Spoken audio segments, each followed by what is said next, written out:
Hello out there, everybody. Welcome back to another AOG lifestyle video. In today's video, we're going to be talking about something that every single Christian should be scared of out there, and that is being stale or backsliding in your relationship with God. We're going to talk about why that's so dangerous and why I definitely don't want to do that anymore. But notice how I said anymore. It's because, well, I've been guilty of it.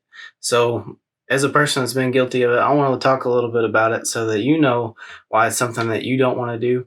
And if you have any questions, just leave them in the comment section below. Like our video, share the video if you get something out of it, if you learn something out of it. If you don't, I guess don't do any of that. But without any further ado, let's get on with the video.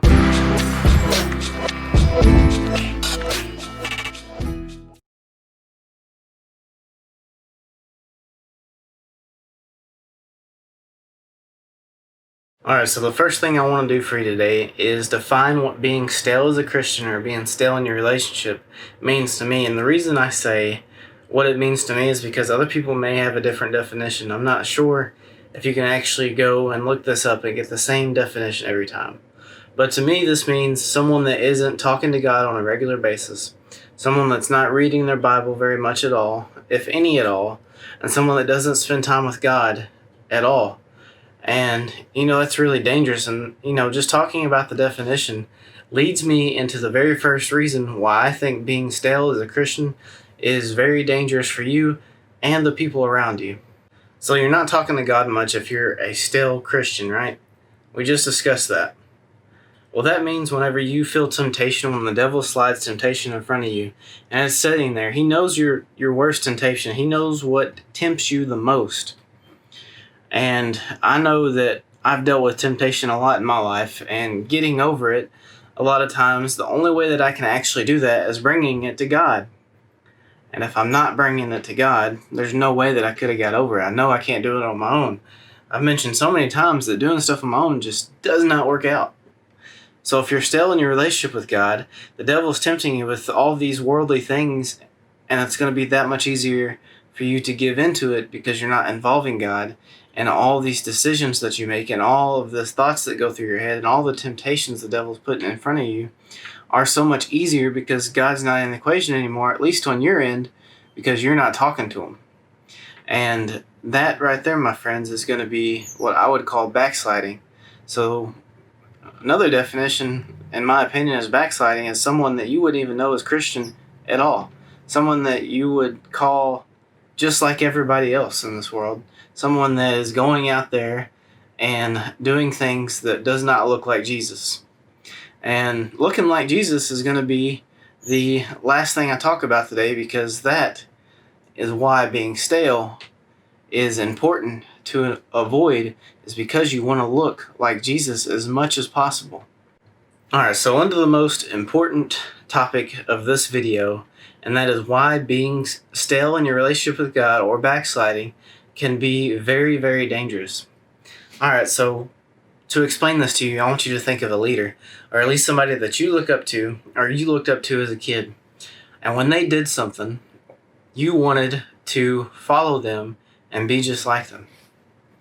Well, you may not think so, but there is someone in almost everyone's life that at least looks up to them a little bit, whether it's your niece, your nephew, your children, your uncle, your grandpa. It doesn't matter how old they are. There's plenty of people out there that have people that look up to them. And when they see you backsliding, looking like the rest of the world, not reading your Bible, or just not spending time with God, that's something that they're not really going to learn, or really realizing that they're learning, but they're going to mimic you. And the reason I say that they're not really realizing what's going on is because they don't understand, because the world is what's prevalent. The world is what people see on the surface of almost everyone, and it's up to us to look different. And the only way for us to look different is to look more and more like Jesus every single day by getting closer to him and spending time with him and building that relationship stronger and stronger and getting stronger in faith every day. So if we do that, if we're not stale and we get stronger in our relationship every day, we're doing things like praying, we're doing things like just sitting down and talking to God, asking him questions. We're doing things like reading our Bible, going to church, talking to people about God, fellowshipping with others about God, introducing God to people that don't know who He is. And when you have someone that is looking up to you, which of those two options do you think is going to benefit them the most? To watch a Christian that looks like the rest of the world, or to follow someone that is trying to reflect Jesus as much as they possibly can? Really think about that for a minute, because one path may lead them to hell. And I don't really believe we can ever tell if someone's going to hell. But I know, as I've talked about before, we do know if someone's going to heaven. And if they're following you on the path of your relationship with God, they're going to find Jesus on that path. And when they find Jesus, you can know that they're going to heaven. And to me, that explanation is why being a stale Christian is something that you want to avoid at all costs, because you never know who's watching. Maybe someone that you really love that you missed out on a chance to get saved because you were too busy looking like the rest of the world. Alright, so that's all I have for you today. I just kind of wanted to discuss with everyone what being stale as a Christian means to me and why it's so dangerous. And it's not to scare anybody. I don't want anybody to think that I made this video try to say, hey, you need to start doing this and you need to start doing that. That's not it. I just want you to understand why it's so important to spend time with God, because on so many levels, there's so many different reasons why it is important. And also, for someone that maybe is going through this and not really realizing the impact that you're having on your surroundings, maybe this will motivate you to get back in the Bible, to get back into church, to get back to fellowshipping, to simply get back to talking to God. That is really what I want this video to be for. Somebody that has fell out of their relationship to dive right back in, because now they have a better understanding of what's going on. I hope that's what this video does for someone.